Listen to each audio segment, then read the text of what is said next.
Heroine जो शादीशुदा होते हुए भी कभी अपने पति के घर नहीं जा पाई। पति का घर उसके घर से मुश्किल से 10 मिनट की दूरी पर है, लेकिन कभी भी वो अपने ससुराल नहीं गई। शादी के बाद भी वो अपने ही घर में रही। शादी हुई, उसके पहले परिवार ने उसको कभी अपनाया नहीं, ना तो कभी बातचीत हुई और ना ही वो कभी उनके घर जा पाई। जी हाँ, ये कहानी है हेमा मालिनी की, जो कि धर्मेंद्र की दूसरी पत्नी है। हेमा मालिनी से शादी करने से पहले धर्मेंद्र ने उनके सामने कुछ शर्तें रख दी थी। शर्त ये थी कि हेमा उनके घर में कभी नहीं जाएंगी।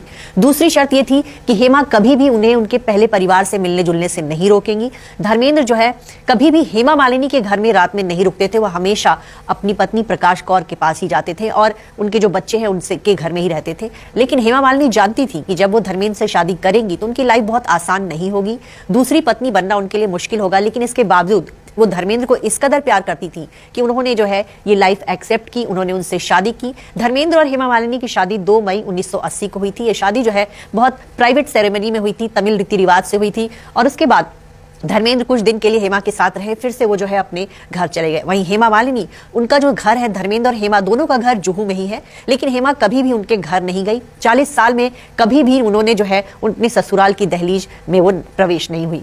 हेमा मालिनी और धर्मेंद्र जो है 1970 में जो है पहली बार तुम हंसी मैं जवान नाम की फिल्म में मिले थे। इस फिल्म के सेट पर ही धर्मेंद्र को पहली बार लगा कि हेमा मालिनी काफी खूबसूरत है। जब वो बॉलीवुड में लॉन्च हुई थी तो उनको ड्रीम गर्ल नाम दिया गया था और उसके बाद ड्रीम गर्ल नाम की उन्होंने फिल्म में भी धर्मेंद्र के साथ काम किया।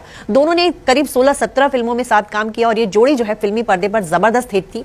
70 और 80 के दशक में दोनों ने एक साथ ढेर सारी फिल्में की और ये जोड़ी जो है, जब फिल्मी जोड़ी जो है रियल लाइफ में भी जो है एक दूसरे के प्यार में पड़ गई। यूं तो हेमा मालिनी से शादी करने की चाहत संजीव कुमार भी रखते थे, जितेंद्र भी रखते थे, लेकिन हेमा मालिनी ने खुद जो शादी करने के लिए एक ऐसे शख्स को चुना जो पहले से शादीशुदा था, 4 बच्चों का पिता था और उन्होंने जो है जानबूझकर अपनी ऐसी लाइफ चुनी जहां कहीं ना कहीं जो है दूसरी पत्नी होने का दर्जा उनको मिला। उसके साथ साथ पति का पूरा साथ भी नहीं मिल पाया। कहीं ना कहीं जो है धर्मेंद्र दोनों घरों में आते जाते रहे और आज भी हेमा मालिनी जो है धर्मेंद्र के साथ नहीं रहती। धर्मेंद्र ज्यादातर अपने फार्म हाउस में रहते हैं या फिर प्रकाश कौर के साथ रहते हैं और हेमा मालिनी के बर्थडे पर हो या फिर घर में कोई स्पेशल ओकेजन हो तब वो आना जाना करते हैं।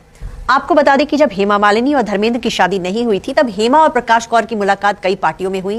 एक बहुत ही कह सकते हैं कि एक स्टार, उसकी वाइफ और हेमा मालिनी उनकी हीरोइन हुआ करती, लेकिन बाद में जब यही हीरोइन पत्नी बन गई तो प्रकाश कौर जो है कहीं ना कहीं उनके अंदर बहुत नाराजगी थी। धर्मेंद्र के बच्चों में भी बहुत नाराजगी रही और कभी भी जो है सनी देओल या फिर बॉबी देओल को हेमा मालिनी के साथ नहीं देखा गया। हाँ, कभी कभार 1-2 तस्वीरें आई जब हेमा मालिनी का राजस्थान में एक बार एक्सीडेंट हुआ था, धर्मेंद्र उनको देखने नहीं जा सके थे, तब उन्होंने अपने बेटे सनी देओल को भेजा था। लेकिन हमेशा ही धर्मेंद्र के दोनों परिवारों में जो है हमेशा ही दूरी रही, दोनों परिवार कभी एकजुट नहीं हुए। हेमा मालिनी जो है पूरी तरह से राजनीति में सक्रिय है, फिल्मों से उन्होंने दूरी बना ली है और अभी भी जो है उनकी खूबसूरती जैसी की तैसी है। वो 74 साल की हो चुकी हैं, लेकिन अब भी हेमा मालिनी जो है ड्रीम गर्ल ही दिखती हैं।